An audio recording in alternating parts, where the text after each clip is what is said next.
Hello दोस्तों, स्वागत है आपका एमबी डिफेंस एकेडमी पर। तो देखिए, पिछली वीडियो में हमने शुरू किया था कंपाउंड इंटरेस्ट, जिसमें हमने थोड़ा बेसिक पढ़ा था और एक दो क्वेश्चन भी किए थे। तो आज उसी सीरीज को आगे बढ़ाते हुए कुछ क्वेश्चन और करेंगे। तो चलिए शुरू करते हैं।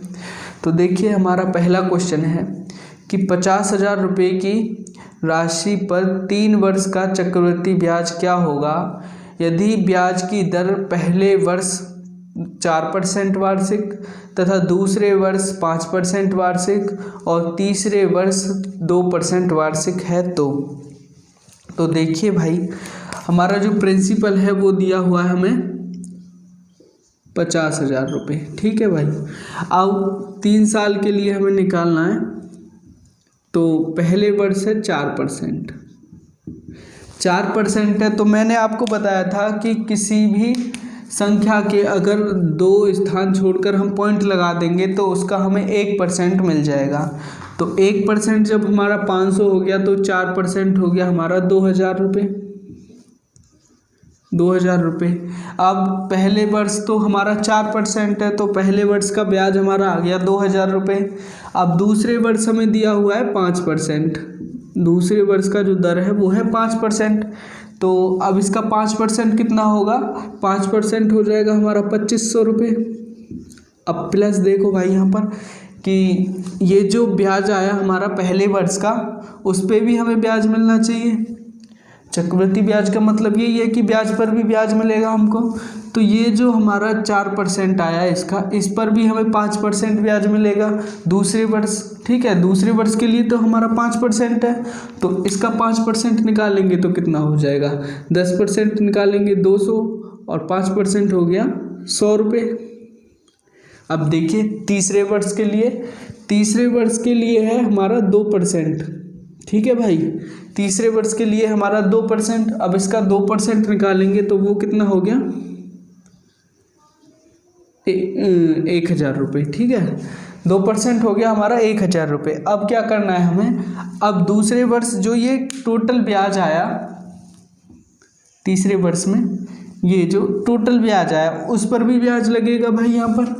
तो टोटल कितना ब्याज है? ये है हमारा 2,500, 45 और 4600 रुपये। अब 4600 रुपये पर 2% निकालेंगे तो देखिए यहाँ पर, देखिए आपको 4600, इसका 2% निकालना है हमको। तो मैंने आपको बता रखा है कि 2 स्थान छोड़कर पॉइंट लगाएंगे तो 1%। तो 1% 46 हो गया, तो 2% हो गया हमारा 92 रुपये। ठीक है भाई, 2% हो गया 92 रुपये। तो टोटल कितना हो गया? ये हमारा 4600 और ये कितना हो गया? 1,000। ठीक है, ये 2 और 2 4 4500, 5500, ये कितना हो गया? 5692 रुपये। तो हमारा ब्याज कितना हो गया 3 साल का? 5692 रुपये। तो चलिए अगला क्वेश्चन देखते हैं नेक्स्ट टाइप में। तो देखिए अगला क्वेश्चन क्या है। देखो भाई, अगला क्वेश्चन है कि किसी राशि का 2 वर्ष का चक्रवृद्धि ब्याज 6,000 रुपये है। यदि ब्याज का दर पहले वर्ष 20% और दूसरे वर्ष 5% है, तो वो राशि बतानी है कि उसने जो प्रिंसिपल दिया था वो कितना था। तो देखिए, इस क्वेश्चन को हम 2 तरह से करेंगे। कैसे करेंगे? देखिए, एक तो हमारा सक्सेसिव मेथड है कि पहले वर्ष है 20% और 20% की फ्रैक्शन वैल्यू क्या होती है भाई? 1/5, यानी कि 5 पर 1 रुपया ब्याज। तो 5 से कितना हो गया हमारा? 6। ठीक है, ये हमारा प्रिंसिपल और ये हमारा अमाउंट। 5 पर 1 रुपया ब्याज मिल गया तो अमाउंट कितना हो गया? 6 रुपये। अब अगले वर्ष हमारा 25% है। 25% कितना हो जाएगा? 1/4। अब ये यानी कि कितना हो गया? 4 से 5। तो देखिए प्रिंसिपल कितना हो गया हमारा? 20 और अमाउंट हो गया हमारा 30। तो यहाँ पर हमें ब्याज कितने रुपए मिल रहा है? ब्याज मिल रहा है हमें 10 रुपये। 10 रुपये और 10 रुपये यानी, और क्वेश्चन में हमें 10 की वैल्यू दी हुई है 6,000। 10 की वैल्यू हमें दी हुई है 6,000 और हमें क्या निकालना है? प्रिंसिपल। 20 की वैल्यू निकालनी है तो डबल कर देंगे, तो कितना हो गया? ये 12,000। ठीक है भाई, यानी कि जो प्रिंसिपल था वो था हमारा 12,000। अब देखिए दूसरे तरीके से इसको कैसे करेंगे हम, जो हमारा बेसिक तरीका है।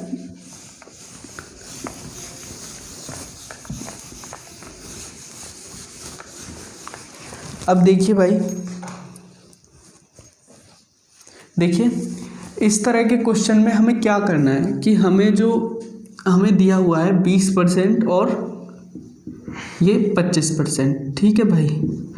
तो हमें ऐसा अमाउंट मान लेना है, ऐसे नंबर को एक अमाउंट मान लेना है जो इन दोनों का मल्टीपल हो। 20% की फ्रैक्शन वैल्यू 1/4 और 25% की 20% की 1/5 और 25% की 1/4। तो हमको एक ऐसे नंबर को प्रिंसिपल मान लेना है जो इन दोनों का मल्टीपल हो। तो इन दोनों का मल्टीपल क्या होगा, 4 का और 5 का, वो होगा 20। तो यहाँ पर हमने मान लीजिए कि 20 मान लिया प्रिंसिपल, ठीक है भाई, 20 को हमने प्रिंसिपल मान लिया। अब देखिए 20 को हमने प्रिंसिपल मान लिया। अब पहले वर्ष जो है वो है हमारा 20%, या 1/5, या तो आप 1/5 से मल्टीप्लाई कर लीजिए या फिर वैसे कर लीजिए जो मैंने आपको बताया था, एक स्थान छोड़कर पॉइंट लगाएंगे तो वो होगा हमारा 10%। और 20% की बात करें तो वो हो जाएगा हमारा 4 रुपये, ठीक है भाई। या फिर 1/5 से मल्टीप्लाई करेंगे तो भी 4 रुपये। और अगले साल है हमारा 25%, तो 25% है दूसरे साल। अब 25% की बात करें तो वो हो जाएगा हमारा 1/4 से 5 रुपये। 1/4 से मल्टीप्लाई करेंगे तो 5 रुपये हो गया, 5 रुपये। अब देखिए दूसरे साल हमारा 25% और लगेगा 4 रुपये पर, 4 रुपये पर 25% ब्याज और लगेगा। तो 4 रुपये का 25% कितना होगा, 1 रुपया, ठीक है भाई, 1 रुपया। तो टोटल ब्याज कितना हो गया यहाँ पर ऐड करेंगे तो ये हो गया 10 रुपया। तो 10 रुपये की वैल्यू हमें क्वेश्चन में दी हुई है कितनी, 6,000। और ये 20 की हमें निकालनी है जो हमारा प्रिंसिपल है, तो 20 की कितनी हो गई, 12,000 रुपये, ठीक है भाई। ये हो गया आपका। अब आगे देखिए, तो देखिए भाई, अब इसी टाइप के क्वेश्चन में यदि हमें 3 साल का ब्याज दिया हुआ हो तो कैसे करेंगे। तो देखिए कि क्वेश्चन है कि किसी राशि का 3 वर्ष का चक्रवृद्धि ब्याज 6500 रुपये है। अब यदि ब्याज का दर पहले वर्ष 10%, दूसरे वर्ष 20% तथा तीसरे वर्ष 25% है, तो हमें राशि बतानी है, प्रिंसिपल बताना है कि प्रिंसिपल क्या है। तो देखिए पहले सक्सेसिव वाले मेथड से देखते हैं कि पहले वर्ष 10% है, यानी कि 10 से 11, ये हमारा प्रिंसिपल, ये हमारा अमाउंट। और दूसरे वर्ष 20% यानी कि 5 से 6, और तीसरे वर्ष है हमारा 25%, तो 25% हो गया 4 से 5। अब सॉल्व करेंगे तो ये कितना हो गया, 10 पंजे 50, 50 चौके 200, और ये हो गया 5 अंक 30, 30 गुणा 11 330, 330। अब देखिए भाई यहाँ पर ब्याज कितना हो गया, ये ब्याज हो गया 130 रुपये, और जो हमें दिया हुआ है 6500 रुपये। क्वेश्चन में दिया हुआ है हमें ब्याज 6500 रुपये भाई। अब इसको सॉल्व करेंगे तो ये 130 से ये 50 बार, और हमको बताना है 200 की वैल्यू, तो 200 की वैल्यू कितनी हो गई, 200 गुणा 50 यानी कि 10,000 रुपये, ठीक है भाई। ये हटा दो, 10,000 रुपये हमारा जो प्रिंसिपल था वो था हमारा 10,000 रुपये। अब देखिए दूसरे तरीके से हम कैसे करेंगे इसको, चलिए देखते हैं अब। तो देखो भाई, अभी मैंने आपको बताया था कि ये जो हमें दिया हुआ है, दर दी हुई है, वो पहले वर्ष दी हुई है 10%, जिसकी वैल्यू हो गई 1/10। दूसरे वर्ष दी हुई है 20% यानी कि 1/5, और तीसरे वर्ष दी हुई है 25% यानी कि 1/4। तो मैंने आपको बताया था कि हमको एक ऐसा कॉमन नंबर देखना है जो इन तीनों का मल्टीपल हो, ठीक है भाई, बताया था अभी आपको लास्ट क्वेश्चन में कि हमको एक ऐसा नंबर चाहिए जो तीनों का मल्टीपल हो। तो हमें इसका एलसीएम ले लेते हैं इन तीनों का, तो हमें एक ऐसा नंबर मिल जाएगा जो कॉमन मल्टीपल है। तो इसका एलसीएम लेंगे तो कितना हो गया, 10 पंजे 50 चौके 200, यानी कि हम प्रिंसिपल मान लेते हैं 200 रुपये। तो 200 रुपये हमने मान लिया कि प्रिंसिपल है हमारा। अब प्रिंसिपल हो गया हमारा 200 रुपये। अब देखो भाई, पहले वर्ष जो ब्याज की दर है वो है 10%।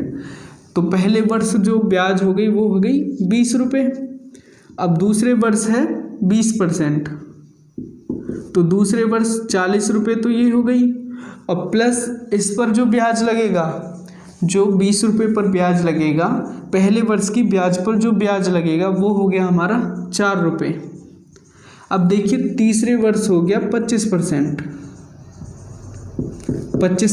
अब तीसरे वर्ष यानी कि तीसरे वर्ष इसका 25% निकालेंगे तो वो हो गया 30 रुपये। देखिए ये हो गया हमारा 50 रुपये।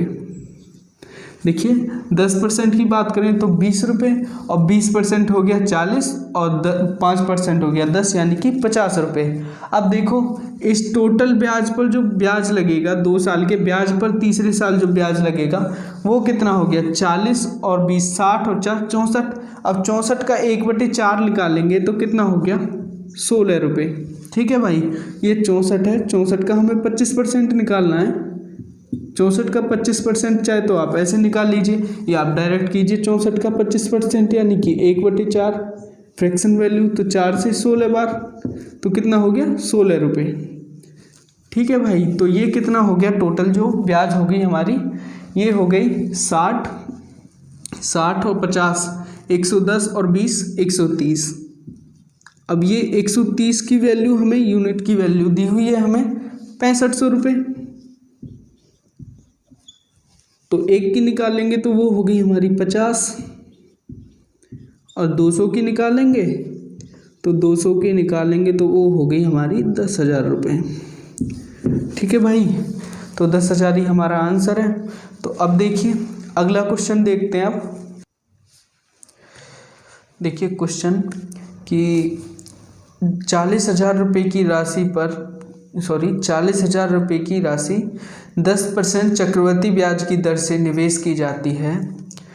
यह यदि समय दिया हुआ है हमें इसमें 2/5 वर्ष, तो बताना है कि इतने टाइम बाद टोटल अमाउंट हमारा कितना बनेगा। तो देखिए कि हमें दिया हुआ है प्रिंसिपल 40,000 रुपये। ठीक है भाई, 40,000 रुपये का प्रिंसिपल हमें दिया हुआ है। अब कह रहा है कि देखिए पहले 2 वर्ष तो कंप्लीट है भाई, 2 वर्ष तो पूरे हैं ही। टाइम हमें दिया हुआ है 2/5, ये हमारा टाइम है। अब देखिए पहले 2 वर्ष तो कंप्लीट है, तो दर दी हुई है 10% की, तो पहले वर्ष कितना हो गया, 4,000 रुपये।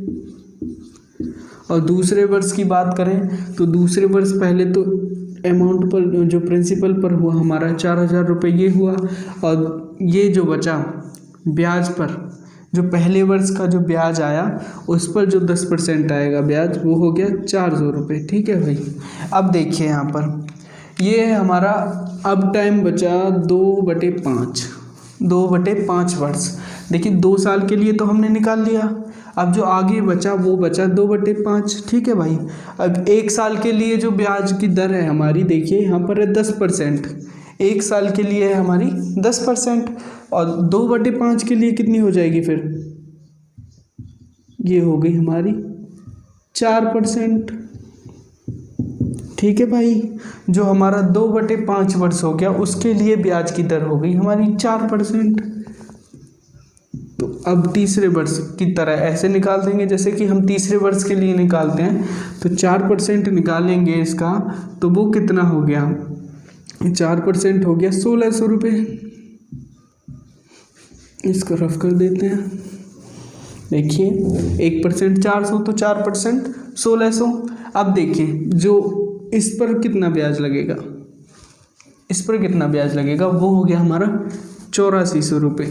ठीक है जी, 8400 रुपये। अब 8400 रुपये का 4% निकालेंगे तो कितना होगा, 1% हो गया 84 रुपये। अब 84 गुणे 4 करेंगे तो वो हो गया हमारा 336 रुपये। ठीक है भाई, अब टोटल ब्याज कितना हो गया, ये हमारा टोटल ब्याज हो गया 4 और 4 8 9600, 10,336। तो ब्याज हो गया हमारा 10,336 रुपये। और जो हमारा प्रिंसिपल दिया हुआ है वो है 40,000 रुपये। तो अमाउंट कितना हो गया हमारा, ये टोटल अमाउंट हो गया 50,336 रुपये। ठीक है भाई, अब देखिए अगला क्वेश्चन देखते हैं।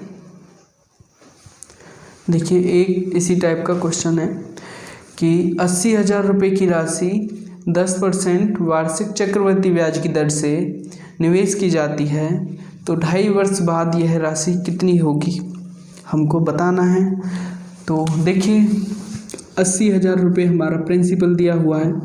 अब इसका 10% पहले वर्ष के लिए कितना हो गया, 10% हो गया हमारा 8,000 रुपये। अब दूसरे वर्ष के लिए निकालेंगे तो वो हो गया 8,000 रुपये। अब इसी तरह टाइम हमें कितना दिया, 2.5 वर्ष, यानी कि 2 वर्ष का तो निकल गया। अब हमें निकालना है आधे वर्ष का भाई। तो आधे वर्ष का निकालेंगे तो हमारा प्रिंसिपल वो दर कितना हो जाएगा, आधा हो जाएगा। 1 साल के लिए दर कितना था हमारा, 1 साल के लिए था 10%।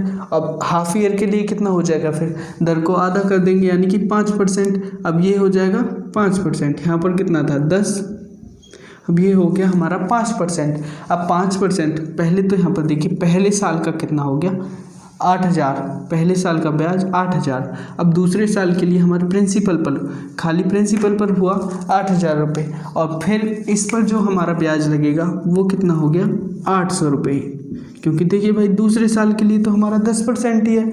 अब तीसरे साल में क्या होगा कि तीसरे साल में इसका 10% तो 8,000 हो गया। अब 5% की बात करेंगे तो वो हो जाएगा हमारा 4,000 रुपये। तो तीसरे साल में जो हमारा प्रिंसिपल पर, खाली प्रिंसिपल पर जो ब्याज आया वो आया 4,000 रुपये। अब देखिए आगे क्या होगा कि ये जो टोटल ब्याज है इस पर भी ब्याज लगना चाहिए भाई। यहाँ पर या तो एक एक करके लगाओगे आप कि पहले इस 8,000 पे लगाओ, फिर इस 8,000 पे, फिर 800 पे, या फिर इसको कंप्लीट ऐड करके एक बार में इसका 5% निकाल लो।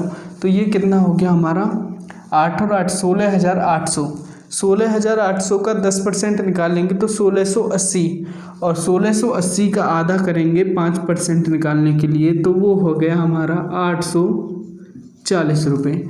अब टोटल ब्याज की बात करें तो वो हो गई 8 और 8 16 और 4 20,000, 20,800 और 840 हो गए 21,640 रुपये। तो ये हो गए हमारे 21,640 रुपये ब्याज के। CI हो गई हमारी 21,640, और हमें जो प्रिंसिपल दिया हुआ है वो है 80,000 रुपये। तो अब अमाउंट की बात करें तो वो कितना हो गया हमारा 1,16,40 रुपये। ठीक है भाई, अब देखिए आगे देखते हैं नेक्स्ट क्वेश्चन, जो नेक्स्ट टाइप करेंगे अब। तो चलिए देखिए भाई नेक्स्ट टाइप के क्वेश्चन की ओर देखते हैं अब। तो देखिए क्वेश्चन कह रहा है कि कोई राशि चक्रवृद्धि ब्याज की दर से 2 वर्ष में 16/9 गुनी हो जाती है, तो दर बतानी है कि हमारी वो दर क्या थी। तो देखिए ये क्वेश्चन हम पहले एकदम डिटेल में देखेंगे कि डिटेल में कैसे सॉल्व करेंगे, उसके बाद देखेंगे कि हमारी एग्ज़ाम में क्या अप्रोच रहेगी इस क्वेश्चन को करने की। तो देखिए पहले डिटेल सॉल्यूशन देखते हैं। मान लीजिए हमारा प्रिंसिपल है 1, ठीक है भाई, मान लिया हमने प्रिंसिपल हमारा 1 है। अब कह रहा है कि ये अमाउंट कितना हो रहा है हमारा 16/9 गुना हो रहा है टोटल अमाउंट। तो हमारा अमाउंट कितना हो गया 16/9। अमाउंट बराबर होता है हमारा, देखिए फॉर्मूला क्या होता है, अमाउंट बराबर होता है हमारा principal into 1 plus rate upon 100 की पावर t, यानी कि टाइम। तो अब प्रिंसिपल कितना है हमारा 1 इंटू 1 प्लस r हमें बताना है, और टाइम दिया हुआ है हमें 2 वर्ष। ठीक है भाई, तो अब क्या हम इसे लिख सकते हैं 16/9, ये तो है ही। अब देखिए ये स्क्वायर को इधर लेकर आएंगे तो ये हो जाएगा हमारा, इस पर अंडर रूट चढ़ जाएगा, तो ये हो गया हमारा 1 + r/100। अब देखिए ये हो गया 4/3, 4/3 हो गया, तो 4/3 1 + r/100। अब इसको 1 को इधर लेकर आएंगे तो 4/3 - 1 = r/100। तो ये हो गया हमारा, इसको सॉल्व करेंगे तो ये हो गया 1/3 बराबर r/100। अब इसको मल्टीप्लाई करेंगे तो r = क्या हो गया हमारा, r = हो गया ये 100/3। अब देखिए कितना हो गया ये, इसको सॉल्व करेंगे तो 33 सही 1/3%, यानी कि रेट जो है हमारा वो आ रहा है कि 33 सही 1/3%। तो भाई ये तो हो गया हमारा एकदम बेसिक तरीका कि बेसिक तरीके से हम कैसे सॉल्व करेंगे। अब देखिए एग्ज़ाम में क्या अप्रोच रहेगी हमारी, तो एग्ज़ाम में जो अप्रोच रहेगी वो भी देख ले रहे हैं एक बार। तो चलिए देखते हैं कि एग्ज़ाम में किस तरह से इस क्वेश्चन को सॉल्व करेंगे हम। देखो भाई हमें दिया हुआ है जो हमारा अमाउंट हो रहा है वो 16/9। तो देखिए मैंने आपको परसेंटेज पढ़ाते टाइम पे एक बात बताई थी कि जो हमारी ओरिजिनल वैल्यू होती है किसी भी चीज़ की वो होती है बेस वैल्यू। तो मान लिए हमने यहाँ पर मान लिया कि हमारा जो प्रिंसिपल है वो है 9, ठीक है, 9 है हमारा प्रिंसिपल, और 2 वर्ष के बाद वो जो हो जा रहा है वो 16 हो जा रहा है अमाउंट। तो अब जो हमें क्या करना है सिंपल सा कि यहाँ पर हमें टाइम कितना दिया हुआ है 2 वर्ष, तो 2 वर्ष का लिए हमने चला दिया अंडर रूट, ठीक है जी, इसका अंडर रूट कर दिया तो वो आ गया हमारा सॉल्व करने पर 4/3। अब 4/3 आ गया जी। तो यहाँ पर देखिए अब मैंने आपको बताया, मान लिया था हमने, माना था प्रिंसिपल नीचे वाले को, तो प्रिंसिपल नीचे वाले को माना और अमाउंट आया था हमारा ऊपर वाला। तो प्रिंसिपल 3 है और अमाउंट है हमारा 4, ठीक है जी। प्रिंसिपल है हमारा 3 रुपये और अमाउंट है हमारा 4 रुपये। तो ब्याज कितने रुपए हो गया जी, ब्याज हो गया 1 रुपया, अमाउंट हमारा है इतना। तो अब 100 से मल्टीप्लाई कर दीजिए, यहाँ पर 100 से मल्टीप्लाई क्यों किया है, परसेंटेज में निकालने के लिए। तो ये आ जाएगा हमारा 33 सही 1/3%, ठीक है भाई। तो ये कहाँ से आता है हमारा जो शॉर्ट अप्रोच आती है, जो टीचर हमको डायरेक्ट ये बता देते हैं कि ये ऐसे सॉल्व करना है। तो जो मैंने आपको बता दिया है कि ये कहाँ से निकला है, कहाँ से बना है ये, तो देखिए यहाँ से ये इसका शॉर्ट अप्रोच कैसे बनाई है हमने, वहाँ से बस उस फॉर्मूले को हमने शॉर्ट कर दिया थोड़ा, डायरेक्ट यहाँ पर पहुँच गए और कुछ भी नहीं है। तो ट्रिक व्रिक कुछ नहीं होता है भाई, बेसिक आपके एकदम धांसू होने चाहिए, ट्रिक से कुछ नहीं होने वाला है, क्योंकि एग्ज़ाम के टाइम पर आपको ट्रिक याद नहीं रहेंगे, जो आपके बेसिक मेथड हैं वही आपको याद रहेंगे। तो देखिए आज के लिए इतना ही है बस, अब आगे करेंगे इस टाइप के कुछ और क्वेश्चन करेंगे तो पूरा एकदम कंप्लीट पढ़ेंगे ये,